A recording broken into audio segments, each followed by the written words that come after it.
warahmatullahi wabarakatuh.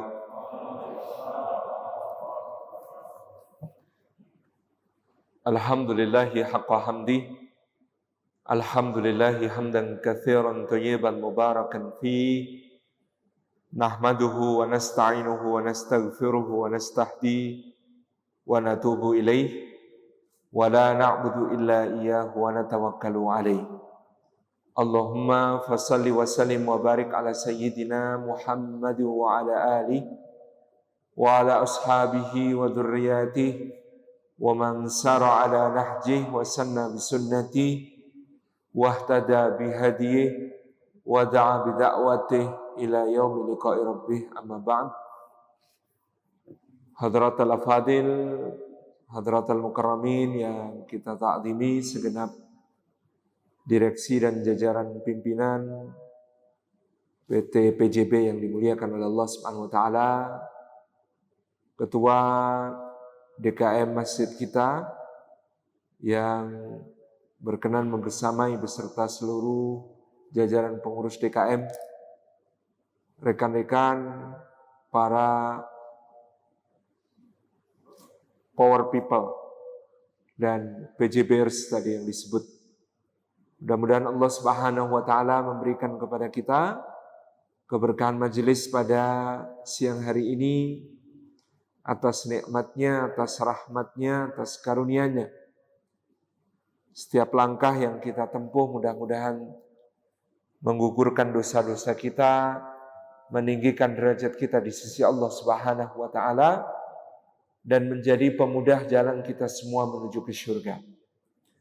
Dan duduk kita semua semoga termasuk dalam sabda Rasulullah sallallahu alaihi wasallam, majtama'a qaumun fi baitin min buyutillah yatluna kitaballah wa yatadarasunahu bainahum illa ghasyiyatuhumur rahmah wa haffathumul malaikah wa nazalat alaihimus sakinah wa dzakarahumullahu fi man 'indah, rawahu Muslim huwa sahih. Tidak berhimpun satu kaum di satu rumah di antara rumah-rumah Allah, di dalamnya mereka membaca kitabullah dan mengkaji isinya di antara mereka, melainkan keadaan mereka itu dicurah-curahi rahmat Allah, dinaungi sayap-sayap malaikat Allah, diturunkan sakinah ke dalam hatinya, dan disebut-sebut namanya dengan bangga pada makhluk-makhluk mulia yang ada di sisinya. Bapak Ibu hadirin hadirat yang dimuliakan oleh Allah Subhanahu wa taala, melahirkan pemimpin berkarakter dari masjid ini tentu bagian dari tarbiyah yang diberikan oleh Allah dan Rasul-Nya kepada kita selaku umat. Bagaimana masjid bisa menjadi tempat mendidik orang-orang yang akan memikul tanggung jawab besar di luar sana. Memang Allah Subhanahu wa taala itu tidak memuji orang yang selalu berada di masjid, yang selalu sholat, yang selalu membaca Al-Quran, yang tidak putus-putus berzikir, bukan.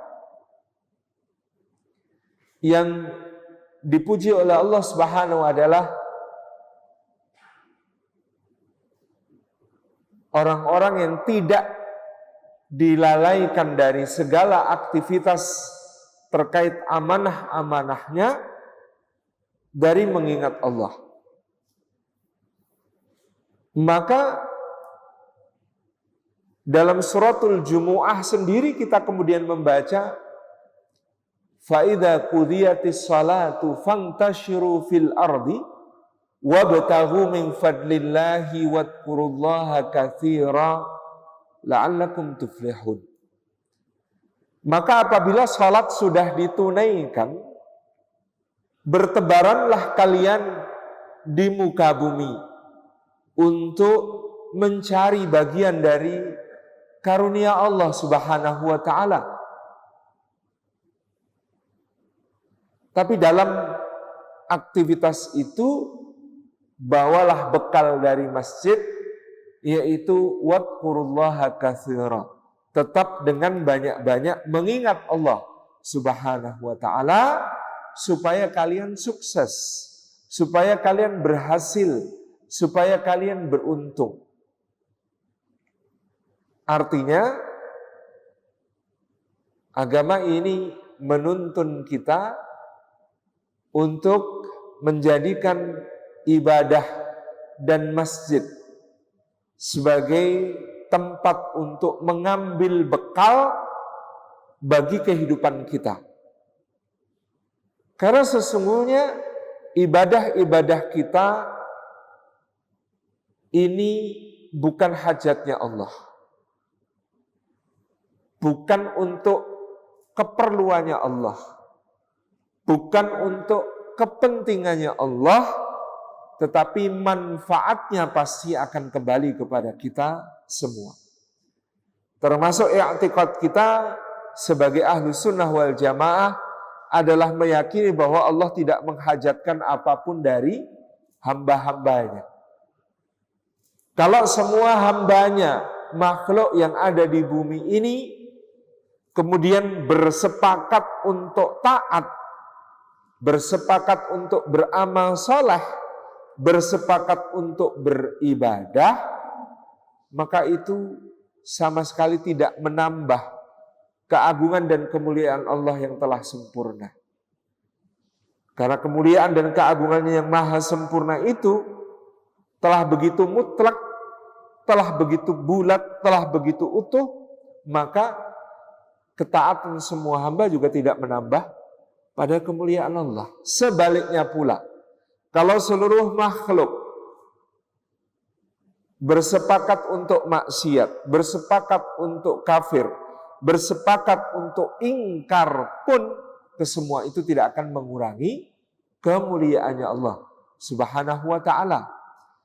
Maka ketika seorang mukmin beribadah, dia meniatkan ibadahnya untuk Allah, sembari dia yakin manfaat dan maslahat dari ibadah itu semua kembali kepada dirinya. Maslahat dari semua ketaatannya kepada Allah itu akan bermanfaat baginya bukan hanya di akhirat, tapi juga dalam kehidupan dunia. Jadi din Islam itu menuntunkan untuk kita bukan hanya kebaikan akhirat. Jika tidak tepat kalau kita mengatakan yang penting nanti di akhiratnya seperti apa. Di dunia juga harus menjadi cermin dari kebaikan akhirat itu, di mana kemudian ketaatan kita kepada Allah menjadikan kita pribadi yang baik, pribadi yang lebih utama dalam kehidupan dunia, termasuk di antara menjadi pemimpin, termasuk di antaranya menjadi pemimpin. Karena itu konsepsi kita sebagai hamba Allah adalah Abdullah sekaligus khalifah. Abdullah yang mengabdi kepada Allah, menghamba, beribadah, tapi khalifah dia punya tugas untuk memakmurkan buminya Allah, mengemban amanah, dan menjadikan kemaslahatan, mencegah kerusakan, mencegah pertumpahan darah. Itu makna bagi kepemimpinan kita. Sehingga paripurna doa kita itu mencerminkan falsafah kehidupan kita. Rabbana atina fid dunya hasanah wa fil akhirati hasanah wa qina adzabannar. Yang kita kehendaki dengan berketaatan kepada Allah, yang kita kehendaki dengan melaksanakan perintah-perintah Allah dan menjauhi larangannya, bukan hanya kebaikan di akhirat, tetapi juga kebaikan di dunia, kebaikan di akhirat, sekaligus dihindarkan dari api neraka. Kenapa doa dihindarkan dari api neraka itu penting? Karena dihindarkan dari api neraka itu lebih penting daripada sekedar masuk surga. Orang itu kalau masuk surga ada 3 skenario. masuk surga tanpa hisab. Saking besarnya kebaikannya, sehingga dia tidak perlu lagi diaudit, tidak perlu lagi diperiksa, tidak perlu lagi dipertimbangkan amal soleh, amal salah, baik buruk, pahala dan dosanya, karena saking besarnya kebaikannya. Maka semua sudah tidak perlu dihitung lagi, langsung masuk surga. Mudah-mudahan kita termasuk yang demikian. Yang kedua, masuk surga itu dengan cara dihisab, diaudit, ya, diperhitungkan amal kebaikan dan keburukan, lalu ditimbang pahala dan dosa. Ternyata amal solehnya, pahalanya lebih besar, lebih banyak daripada kemaksiatan dan dosa-dosa. Maka dia pun masuk surga. Tapi ada skenario ketiga masuk surga itu, yaitu ketika dihisab ternyata keburukannya lebih banyak, dosa-dosanya lebih besar, amal solehnya lebih sedikit, pahalanya lebih sedikit. Tetapi dia beriman kepada Allah. Sebagai orang beriman, dia berhak untuk masuk surga. Tetapi sebelum masuk surga, perlu disucikan terlebih dahulu dengan cara dimasukkan ke dalam api neraka. Setelah suci, setelah bersih, baru dibebaskan dan kemudian dinaikkan ke dalam surga. Ini yang ketiga ini. Makanya kenapa kalau kita berdoa itu mayoritas waqina adzabannar, bukan wa adkhilnal jannah, bukan masukkan kami ke dalam surga, tetapi jagalah kami dari api neraka. Karena kalau kita mengatakan masukkan kami ke dalam surga, itu peluang untuk mendapatkan skenario ketiga masih terbuka, yaitu masuk surga tapi mampir neraka. Tetapi ketika kita mengatakan waqina adzabannar, artinya kita masuk surga dengan skenario pertama dan kedua. Jadi waqina adzabannar, jagalah kami dari api neraka, itu artinya masukkan kami ya Allah ke dalam surga tanpa hisab, ataupun kalau dengan hisab, please ya Allah, amal soleh kami lebih banyak. Kan begitu. Nah, inilah seorang mukmin. Maka ketika kita membaca ayat tentang memakmurkan masjid, kita tahu di situ dampak dari memakmurkan masjid maupun dampak dari melaksanakan ibadah salat di dalam masjid, itu kebaikannya bukan hanya kebaikan akhirat, tapi juga kebaikan dunia. Dan itulah kenapa memakmurkan masjid melahirkan pemimpin yang berkarakter. Firman Allah Subhanahu wa taala, a'udzubillahi minasyaitonir rajim. Bismillahirrahmanirrahim. Innama ya'muru masajidallah man amana billah wal yawmil akhir wa aqamas salata wa ataz zakah wa lam yakhsha illallah fa'asa ulaika ayyakunu minal muhtadin. Sadaqallahul adzim. Allah Subhanahu wa taala di dalam ayat ini mengatakan innama ya'muru masajidallah. Sesungguhnya mereka yang bisa memakmurkan masjid-masjid Allah. Man amana billahi adalah orang yang beriman kepada Allah. Wal yaumil akhir, dan beriman kepada hari akhir. Wa aqamas salata, dan mereka menegakkan salatnya. Wa ataz zakata, dan mereka menunaikan zakatnya. Walam yakhsha illallah, dan mereka tidak takut kecuali hanya kepada Allah Subhanahu wa ta'ala. Fa'asa ulaika, maka mudah-mudahan yang demikian itu ayyakunu minal muhtadin, termasuk di antara mereka yang mendapatkan bimbingan petunjuk, hidayatut taufiq selalu di dalam kehidupannya, dibimbing oleh Allah Subhanahu wa ta'ala. Mari kita perhatikan sejenak ayat ini. Allah mengatakan innama ya'muru masajidallah. Hanya saja orang-orang yang memakmurkan masjidnya Allah. Kata innama menunjukkan ta'rif, batasan definitif tentang siapa yang bisa memakmurkan masjidnya Allah. Dan memakmurkan masjidnya Allah itu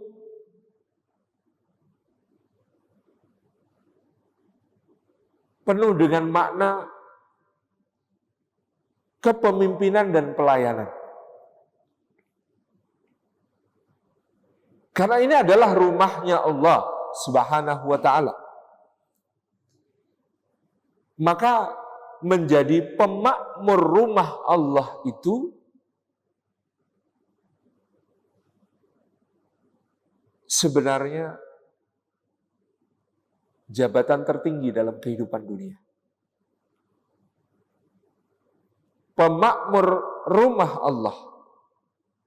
Masjid dinisbatkan kepada Allah sebagai rumah Allah. Itu bukan berarti Allah tinggal di situ.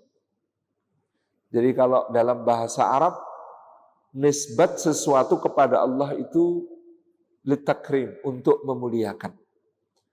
Maka ada yang disebut rumah Allah, bukan berarti Allah tinggal di situ, tetapi rumah itu mulia karena dinisbatkan kepada Allah. Kalau ada yang disebut sebagai, misalnya dalam kitab-kitab terdahulu, anak Allah, itu bukan berarti putra secara biologis, tetapi anak manusia yang mulia karena dinisbatkan kepada Allah. Nah, pemakmur masjid Allah dengan demikian dalam satu hadis ya serupa dengan orang-orang yang memelihara kitabullah disebut sebagai ahlullahi fil ardi. Keluarganya Allah di muka bumi. Itu pangkat kehambaan tertinggi yang diraih manusia. Tak heran kalau kita menyimak dalam surat Ali Imran, maka menjadi pemakmur rumah Allah, pemakmur masjid, itu adalah cita-cita satu-satunya di dalam Al-Quran yang dimohonkan oleh seorang ibu untuk anak dalam kandungannya. Yang dicontohkan itu supaya anaknya jadi pemakmur masjid. Di dalam Quran nggak ada ceritanya ibu hamil berdoa, ya Allah mudah-mudahan anakku jadi presiden. Itu nggak ada. Ya Allah mudah-mudahan anakku jadi gubernur. Mudah-mudahan anakku jadi profesi-profesi yang lain. Sekjen PBB, nggak ada. Satu-satunya yang dicontohkan Quran adalah tentang seorang ibu. Itqalat imra'atu Imrana, Rabbi inni nadartu laka ma fi batni muharrara. Ingatlah ketika istrinya Imran berkata, duhai Rabbku, sesungguhnya aku nadarkan untukmu bayi yang ada dalam kandunganku ini supaya kelak menjadi seorang muharrar. Pengertian muharrar pada zaman itu orang yang melaksanakan ibadah dan melayani ibadah di dalam Baitul Maqdis, di dalam Masjid Al-Aqsa. Jadi si ibu ini, istrinya Imran, meniatkan supaya anaknya menjadi pemakmur masjid. Maka bagi kita semua sungguh berharga punya cita-cita menjadi pemakmur masjid.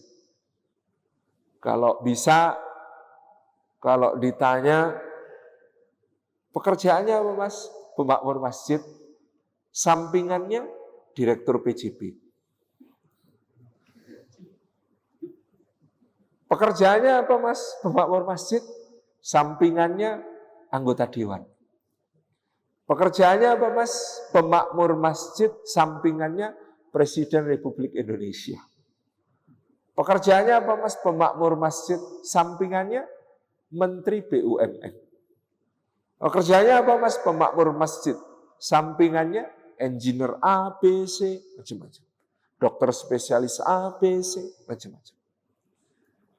Karena Allah Subhanahu wa taala menta'rif di sini innama ya'muru masajidallah, karena pemakmur masjid Allah itu istimewa, maka tidak sembarang orang boleh mengklaim gelar itu. Innama ya'muru masajidallah. Itulah orang-orang yang memakmurkan masjidnya Allah, pemakmur masjid itu predikat yang sangat tinggi nilainya. Sehingga dalam ayat ini Allah menggunakan kata innama supaya tidak gampang-gampang orang bisa mengklaim diri sebagai pemakmur masjid. Artinya apa? Karena pemakmur masjid itu kedudukan yang sangat tinggi di sisi Allah Subhanahu wa taala, sehingga diberikan syarat dan ketentuan berlaku. Terms and conditions applied. Ini yang Allah kehendaki. Innama ya'muru masajidallah. Sesungguhnya orang-orang yang memakmurkan masjid-masjidnya Allah. Memakmurkan itu definisinya menurut para ulama dari membina, membangun, sampai mengisinya dengan semua kegiatan ketaatan kepada Allah Subhanahu wa ta'ala. Maka menjadikan masjid sebagai pusat kegiatan, pusat aktivitas, ditunjang oleh berbagai fasilitas sesuai dengan fungsi masjid di masa Nabi Shallallahu Alaihi Wasallam, itu akan menjadi satu tanda bahwa kita menjadi bagian dari pemakmur masjid. Saya pada tahun 2016 berkunjung ke kota Newcastle upon Tyne, salah satu kota di Inggris Raya. Di sana ketemu dengan sebuah masjid yang makmur. Yang pertama, sholat berjamaahnya makmur. Yang kedua, kegiatan yang ada padanya makmur. Remaja masjid di Masjid Raya Newcastle ini punya program untuk satu dakwah stall. Datang ke pusat-pusat keramaian di Ahad pagi untuk membagikan berbagai brosur tentang Islam untuk pemula. Mengenal Rasulullah Muhammad SAW untuk pemula kepada masyarakat yang ada di sana. Kalau itu tentu banyak yang kemudian melakukan. Yang tidak banyak dilakukan, di hari Jumat sore atau Sabtu sore, remaja masjid ini dibagi-bagi. Ada yang pergi ke rumah sakit mengunjungi bangsal anak, memakai pakaian superhero untuk menghibur anak-anak yang sedang dirawat di rumah sakit. Dia bekerja sama dengan rumah sakit, remaja masjidnya itu tiap Jumat petang atau Sabtu petang datang ke rumah sakit untuk menghibur anak-anak yang sedang dirawat dengan baju superhero mewakili masjid. Ada juga yang dikirimkan ke panti jompo untuk mendengarkan curhatnya para jompo. Karena orang jompo itu memang isi hidupnya ingin cerita dan butuh orang yang mendengarkan. Ini programnya remaja masjid, mendengarkan curhatan para jompo. Kemudian mereka punya program donor darah. Bekerja sama dengan Palang Merah Inggris dan berulang kali mendapatkan penghargaan dari Palang Merah Inggris Raya. Kenapa? Karena donornya dari Masjid Raya Newcastle ini, ya donornya bersih, sehat. Jadi darahnya jamaah masjid kan tidak mengandung HIV, tidak pengkonsumsi alkohol, bukan tukang narkobaan, bersih, sehat. Jadi itu donor darah favorit. Kemudian mereka punya program mengenalkan makanan halal ke sekolah-sekolah publik, ke sekolah-sekolah negeri, bahkan sekolah yang dikelola oleh gereja. Dikenalkan konsep halal, karena halal itu bukan muslim meal. Beda dengan kosher. Kalau kosher itu Jewish meal, makanan Yahudi namanya kosher. Tapi kalau halal itu diperkenalkan sebagai high quality food for all human beings. Ini makanan yang punya kualitas tinggi untuk semua manusia. Karena apa? Karena di dalam Al-Quran panggilan untuk makan halal itu bukan hanya kepada orang beriman. Tapi ya ayuhan nas, wahai seluruh manusia. Makanlah dari apa yang dianugerahkan Allah sebagai rizki bagimu halalan thayyiban. Itu dipanggil dalam Al-Quran bukan hanya yang mukmin tapi semua manusia. Maka dakwahnya adalah menyebarkan tentang konsep halal. Kemudian di lantai bawah mereka punya gym, fitness center, anak-anak muda ya bisa melakukan kegiatan-kegiatan di situ. Kemudian mereka ada kerja bakti kebersihan setiap Sabtu pagi. Karena Sabtu pagi itu malamnya, Jumat malam, itu waktu mabuk nasional di Inggris Raya. Sampai tukang kebersihan pun mabuk. Jadi kalau Sabtu pagi sampah itu berserakan di mana-mana.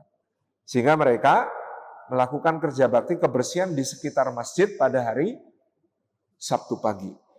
Ketika tiba waktu bersalju, maka mereka juga membersihkan salju di lingkungan sekitar masjid. Yang ini mendapatkan apresiasi dari pemerintah kota setempat.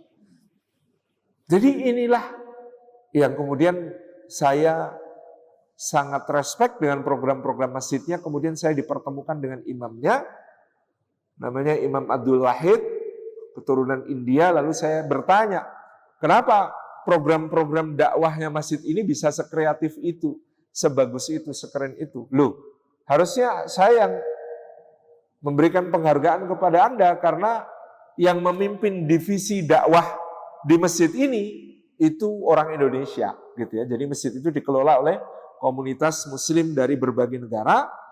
Ternyata begitu diperkenalkan, ya pengarah divisi dakwah di masjid itu adalah kakak kelas saya di SMA 1 Jogja. Kemudian ketika saya tanya, kok bisa nyusun program sekreatif ini mas, keren banget. Ya kata beliau, lu saya itu nyontoh Joko Karyan gitu. Ya, ternyata beliau referensinya ke masjid kami, disesuaikan tentu dengan konteks yang ada di Inggris pada saat itu. Jadi pada intinya bagaimana masjid itu menebarkan keberkahan, kebaikan kepada lingkungan di sekitarnya. Konsep itu yang kemudian betul-betul dijaga. Jadi orang-orang yang memakmurkan masjid ini, memakmurkan masjid dengan ibadah, memakmurkan masjid dengan syiar, dan menjadikan masjid sebagai satu institusi yang sangat terhormat, bahkan di tengah masyarakat yang muslimnya minoritas. Itu yang disebut sebagai memakmurkan masjid. Karena kemudian menjadikan masjid sebagai institusi yang terhormat, terkenal dengan amal-amal kebaikan, terkenal dengan kontribusi positif bagi lingkungannya, masyarakatnya, kotanya, negaranya. Itu yang kemudian menjadi konsep dari memakmurkan. Memakmurkan paling mendasar dalam sisi ibadah itu adalah mensolatkan orang hidup. Kalau mensolatkan orang mati itu takbir 4 kali, salam selesai. Tapi kalau mensolatkan orang hidup berarti masjid itu punya program untuk menjadikan orang yang belum sholat menjadi mau sholat. Yang sholatnya bolong-bolong menjadi rutin. Yang sholatnya rutin tapi belum berjamaah menjadi mau berjamaah. Menjadikan yang berjamaahnya masbuk menjadi berjamaahnya tepat waktu. Itu menjadi satu hal yang bisa diprogramkan sebagai bagian dari pemakmuran masjid. Innama ya'muru masajidallah. Itulah kenapa kemudian pemakmur masjid itu memiliki kedudukan yang sangat terhormat, sehingga Allah Subhanahu wa taala memberikan syarat dan ketentuannya, di mana yang pertama adalah kata Allah, man amana billahi. Orang yang memakmurkan masjid itu orang yang beriman kepada Allah. Di sini kita tahu bahwa beriman kepada Allah Subhanahu wa taala berarti mempercayai, meyakini wujudnya Allah dengan segala sifat dan kesempurnaannya, dan meyakini bahwa Allah Subhanahu wa taala melihat kita, menyeksamai kita, mengawasi kita, dan mendengar semua ucapan maupun isi hati kita. Sehingga iman kepada Allah adalah pembentuk dari karakter seseorang yang hidupnya maksimal semua potensinya. Karena dia bukan diawasi oleh supervisornya. Dia bukan diawasi oleh manajernya. Dia bukan diawasi oleh direkturnya. Dia diawasi langsung oleh Allah Subhanahu wa ta'ala, Rabb semesta alam. Disitulah kemudian orang-orang yang beriman kepada Allah itu dalam berkarya di berbagai aspek itu pasti itqan, ihsan, ikhlas. Jadi seorang yang beriman kepada Allah, dia membentuk kepribadian yang itqan. Itqan itu menekuni apa yang diamanahkan kepadanya sampai menjadi ahlinya, profesional, sesuai dengan job description dia tunaikan, sesuai dengan kontrak kerja dia tuntaskan, sesuai dengan tupoksi dia penuhi, profesional. Itu yang disebut sebagai itqan. Maka orang yang mutqin, orang yang profesional. Kemudian kita mendengar hadis Nabi Shallallahu Alaihi Wasallam, sesungguhnya Allah suka jika salah seorang kalian menunaikan pekerjaannya, maka dia itqan dalam pekerjaan tersebut. Jadi profesional dalam bekerja itu bagian dari pengabdian seseorang kepada Allah Subhanahu wa ta'ala. Karena di antara konsepnya dia memahami rizki itu jaminan Allah, bekerja ini ibadah. Sehingga dengan itqannya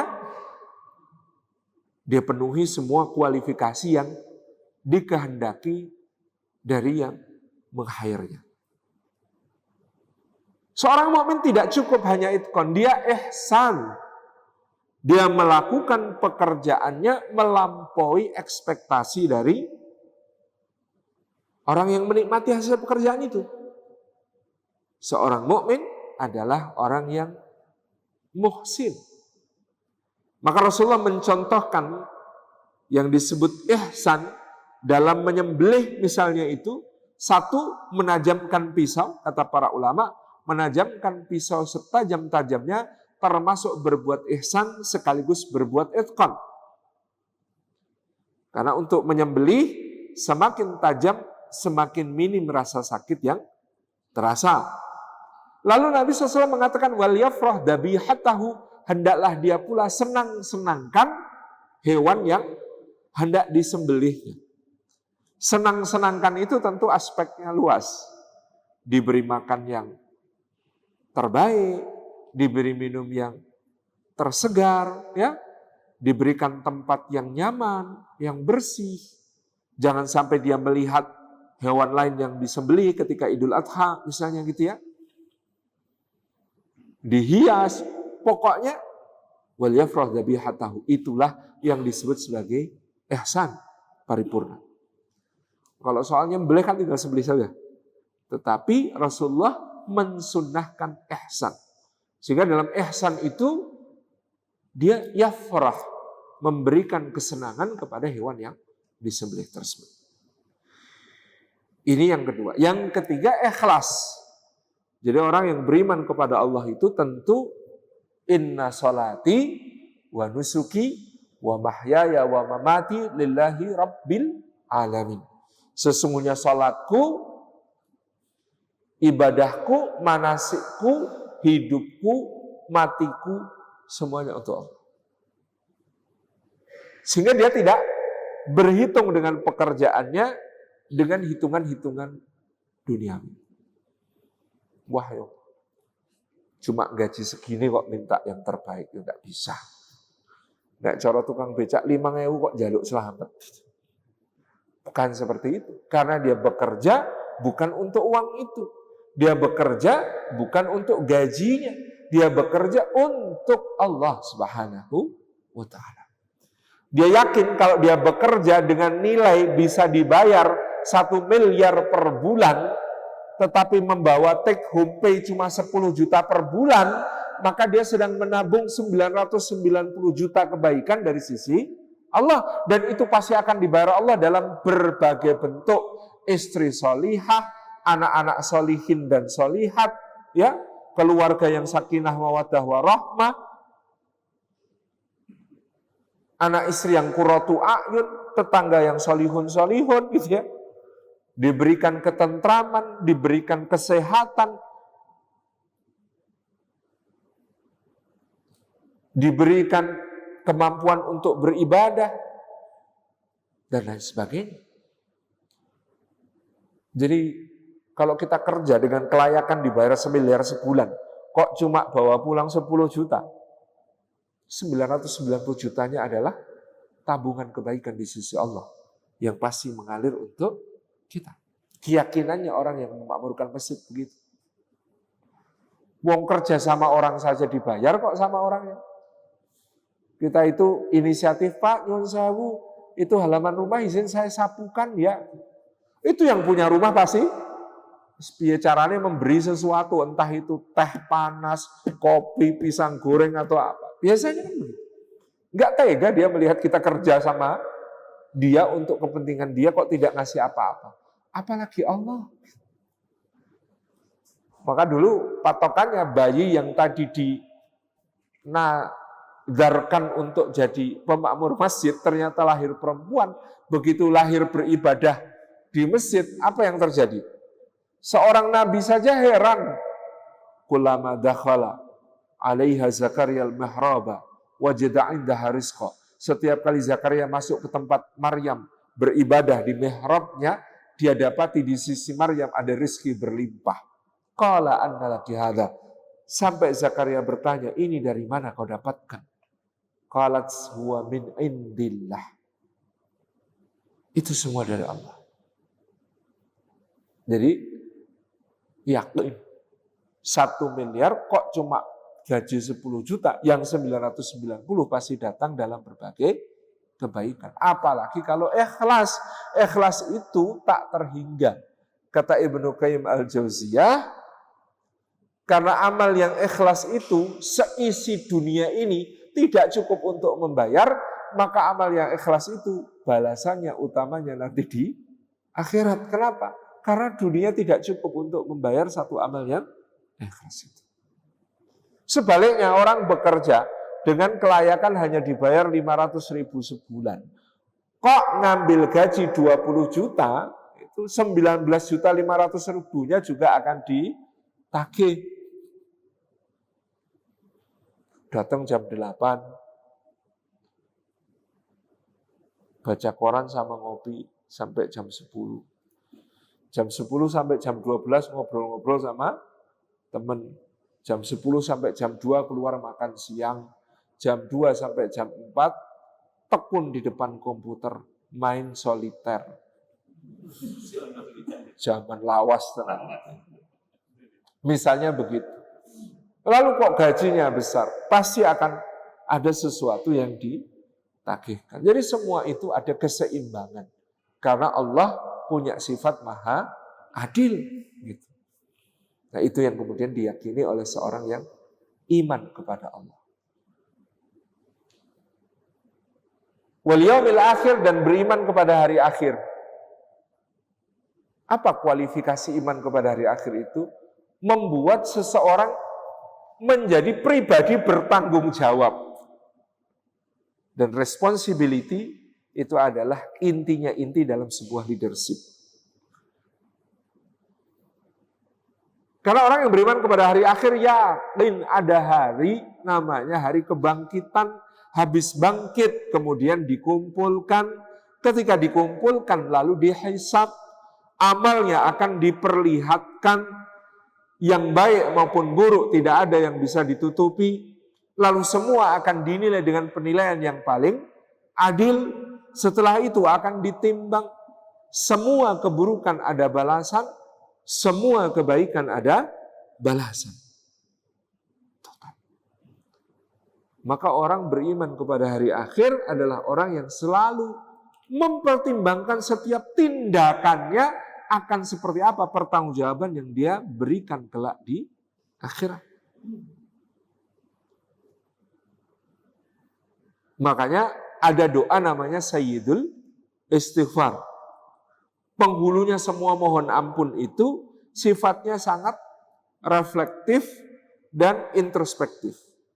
Allahumma anta rabbi la ilaha illa anta khalaqtani wa ana abduka wa ana ala ahdika wa wa'dika mastata'tu a'udzubika min syarri ma sana'tu abu'u laka bi ni'matika alayya wa abu'u bi dzambi faghfirli fa innahu la yaghfiru dzunuba illa anta. Indah sekali doa ini. Allahumma ya Allah anta rabbi, engkaulah penciptaku, pemeliharaku, pemberi rizkiku, pengatur segala urusanku, pemilikku. La ilaha illa anta. Tidak ada sesembahan karena itu kecuali engkau. Karena engkau yang menciptakan, memberi rezeki, mengatur segala urusan, memiliki, ya, menguasai. Maka engkaulah satu-satunya yang berhak diibadahi. Khalaqtani, engkau telah menciptakanku ya Allah. Wa ana abduka, dan aku ini hambaku. Wa ana ala ahdika wa wa'dika mastata'tu, dan aku berada di atas perjanjian kepadaku dan janji yang sebatas kemampuanku. A'udzubika min syarri ma sana'tu, maka aku mohon perlindungan kepadamu dari keburukan perbuatanku sendiri. Abu'u bi ni'matika alayya, maka aku mengakui semua nikmat yang Engkau anugerahkan kepadaku. Wa abu'u bi dzambi faghfirli, lalu aku akui pula bahwa aku banyak dosa kepadamu, maka ampunilah aku, sesungguhnya tidak ada yang mampu mengampuni dosaku selain Engkau. Istimewa. Jadi kalau iman tadi membuat kita itqan, ihsan, ikhlas, maka iman kepada hari akhir menjadikan kita seorang yang responsibel. Selalu sadar akan tanggung jawab dari setiap tindakan kita. Wa aqamas salata, dan menegakkan sholat. Bagaimana menegakkan sholat? Memberi dampak kepada kepemimpinan. Sholat itu inna sholata tanha anil fahsya'i wal munkar.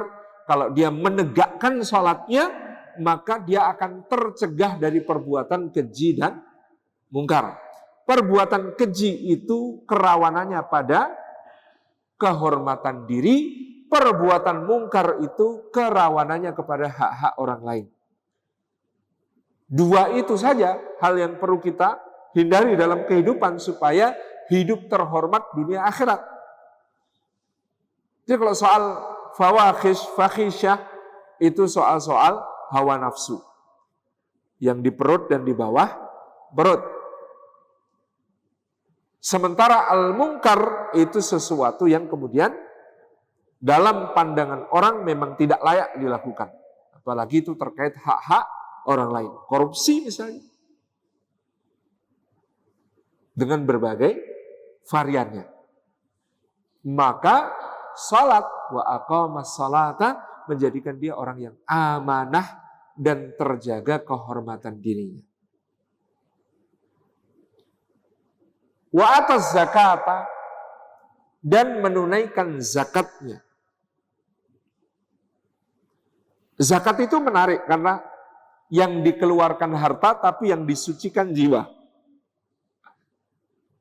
Jadi cara Allah Subhanahu wa taala mensucikan jiwanya orang beriman, salah satu caranya dengan membersihkan dirinya dari syuhha nafsih, dari kekikiran dirinya. Dengan mewajibkan zakat, ada syuh, ada bukhl. Jadi dalam bahasa Arab ada kosakata untuk pelit itu ada syuh, ada bukhl. Bedanya apa? Kalau bakhil itu dia tidak rela apa yang dimilikinya dinikmati orang lain. Masuk warung, dia yang ngajak, tapi terus bilang nanti bayar sendiri-sendiri ya. Itu bakhil. Wong dia yang ngajak, kok ketika di warung kemudian bilang bayar sendiri-sendiri. Itu disebut sebagai bakhil. Kenapa? Karena dia tidak ingin hartanya dinikmati orang lain. Tetapi lebih parah itu suh. Suh itu adalah dia tidak ingin bahkan hartanya sendiri itu dia nikmati sendiri. Dia tidak ingin hartanya dia habiskan sendiri. Sehingga ketika masuk warung, tolong bayarin ya bro. Jadi dia yang ingin dia makan bukan hartanya sendiri, tapi hartanya orang lain. Itu yang disebut sebagai suh. Kata para ulama, ada penyakit bakhil, ada penyakit suh. Bakhil itu tahap pertama itu. Tapi kalau sudah naik ke suh itu parah. Maka Allah membersihkan kita dari kedua perkara ini dengan wa'ataz zakah, disucikan pertama-tama dengan ditunaikan zakatnya, bersih jiwanya dari rasa semacam itu. Sekaligus terasah jiwanya menjadi berempati, melakukan amal-amal sosial, berbagi dengan yang lain. Wa'ataz zakah. Walam yahsya illallah. Ini yang paling mengerikan dari kualifikasi seorang pemimpin. Tidak ada yang dia takuti kecuali Allah. Itu sudah integritas paling puncak. Tidak bisa ditekan dengan apapun. Tidak bisa diintervensi dengan apapun. Tidak bisa kemudian dipengaruhi dalam keputusannya oleh faktor apapun juga. Walam yahsya illallah. Karena tidak ada yang dia takuti selain Allah. Itu pemimpin tertinggi. Makanya Khalid bin Al-Walid dikenal sebagai pedang Allah yang terhunus. Pada suatu hari ada seorang panglima Romawi berusaha menjebak Khalid. Karena dia tahu kalau Khalid di tengah pasukannya ini jadi lebih mencari kematian daripada kehidupan di dalam perang. Kalau panglima-panglima lain itu minta dikawal, berada di posisi yang aman, jangan sampai diserang musuh.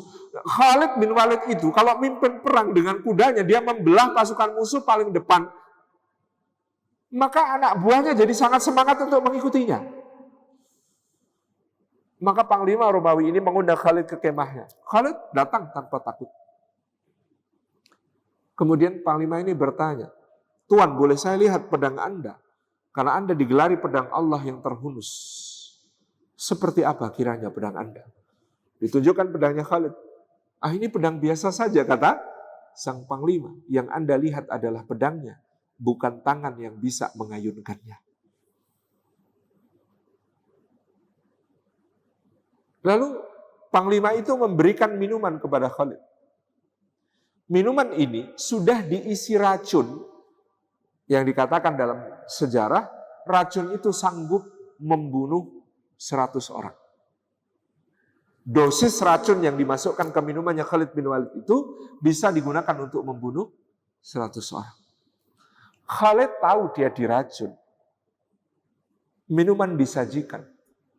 Tapi Khalid ingin menunjukkan kepada orang-orang Romawi itu bahwa ajal bukan di tangan mereka. Maka dia berdoa kepada Allah. Bismillahirrahmanirrahim. Bismillahilladzi la yadurru ma'asmihi syai'un fil ardi wala fis sama' wa huwas samiul alim. Dengan nama Allah yang tidak akan membahayakan segala yang ada di langit dan di bumi. Dengan nama Allah yang kalau dengan menyebut namanya, maka tidak ada yang bisa membahayakan di langit dan di bumi. Karena Allah itu Maha mendengar, Maha mengetahui. Lalu diminum.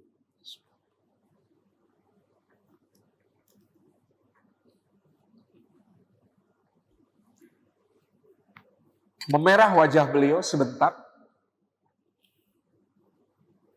Kemudian dia pejamkan matanya. Dia mengucapkan hasbunallah wa ni'mal wakil, ni'mal maula wa ni'man nasir. Buka mata lagi. Tetap sehat. Panglima Romawinya tanya, bagaimana bisa saya menaruh racun di situ yang bisa membunuh 100 orang? Saya menguji Anda, siapa tahu Anda tidak akan meminum minuman itu karena curiga. Tapi Anda meminumnya dan Anda tidak mati. Kata Khalid, saya sepanjang hidup berperang untuk mencari kematian di jalan Allah. Maka Allah yang memberikan kehidupan kepada saya, bukan kalian. Walam yahsya illallah. Itulah kualifikasi pemimpin yang paripurna. Tidak ada yang dia takuti selain Allah. Karena orang, kalau tidak ada yang ditakuti selain Allah, dia ditakuti oleh orang lain. Khalifah Al-Walid bin Abdul Malik itu badannya kekar kayak binaragawan. Tetapi kalau Al-Hajjaj bin Yusuf As-Saqafi menggertak, Al-Walid bin Abdul Malik tidak berani menentang. Padahal cuma gubernurnya di Irak. Kita perlu tindak ini begini-begini. Kalau Hajat tidak setuju tinggal dehem. Maksud saya begini-begini. Takut sekali khalifah sama yang namanya Al-Hajjaj bin Yusuf As-Saqafi. Walid meninggal digantikan Sulaiman bin Abdul Malik. Sulaiman bin Abdul Malik badannya besar dan gemuk. Dalam satu riwayat beliau itu kalau makan sehari bisa menghabiskan, beliau penggemar telur, 200 butir telur sehari, itu habis. Jadi sama, kalau sama Hajjaj bin Yusuf, sama Muhammad bin Yusuf adiknya Al-Hajjaj, kemudian sama gubernur-gubernur yang zalim itu takut. Begitu Sulaiman meninggal digantikan oleh Umar bin Abdul Aziz. Masih ada satu gubernur zalim yang menjadi pemimpin gubernur-gubernur zalim lainnya namanya Khalid bin Abdullah Al-Qasri menjabat di Mekah. Umar bin Abdul Aziz itu kurus, banyak puasa. Badannya itu lemah. Sehingga beliau itu wafat di usia 41 tahun. Dalam keadaan badan yang rapuh karena beratnya beban yang ditanggung sebagai seorang khalifah. Itu tangannya saja tremor. Dalam biografinya disebutkan Umar bin Abdul Aziz itu tangannya saja tremor, gemeteran begini. Tapi begitu dia jadi khalifah, dia tulis surat kepada Khalid bin Abdullah Al-Qasri. Begitu surat ini tiba di tanganmu, ikat dirimu sendiri dengan rantai dan minta 2 orang untuk mengawalmu dengan membawa bekal secukupnya, datang jalan kaki ke sini ke Damaskus untuk menghadap aku. Itu Khalid bin Abdullah Al-Qasri yang biasa. Gak ada yang dia takuti. Khalifah-khalifah semuanya itu dia gertak. Gak berani bantah. Baca suratnya Umar bin Abdul Aziz gemeteran. Langsung dia minta diikat pakai rantai. Jalan kaki ke Damaskus. Kalau yang ditakuti hanya Allah, semua yang lain pasti takut. Itu yang terjadi.